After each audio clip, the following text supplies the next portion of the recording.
গাছপালা বা গাছ লাগানোর ইচ্ছা তো সকলেরই থাকে, তেমন আমাদের বাড়িতে আমার মায়েরও খুব ইচ্ছা সমস্ত ধরনের সবজির গাছ বা ফুল ফলের গাছ লাগানো।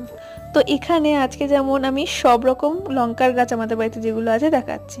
কাঠি লঙ্কা বলুন, কুল লঙ্কা বলুন, সূর্য লঙ্কা বা কালো রঙের যে ঘি ঘি গন্ধ বেরোয় সেই লঙ্কা, তারপরেই সবুজ রঙের এক ধরনের লঙ্কা আছে, হালকা সবুজ কালারের ওই লঙ্কা আছে। সমস্ত কটার নাম আমি সত্যি ভালো করে জানি না, তো আপনারা যারা জানেন তারা নিশ্চয়ই বুঝতে পারছেন।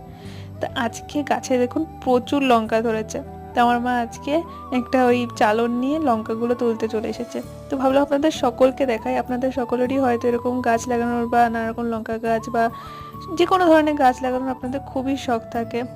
তো অনেকের এই জিনিসটা খুবই ভালো লাগে। আমার মা তো খুবই দেখে শুনে একটু ক্ষতি হলেই সেটাকে নিয়ে চিল্লামিল্লি করে। তো আরেকদিন আপনাদের সাথে আরও যত রকমের গাছ আছে আমাদের বাড়িতে সব ভিডিও আপনাদের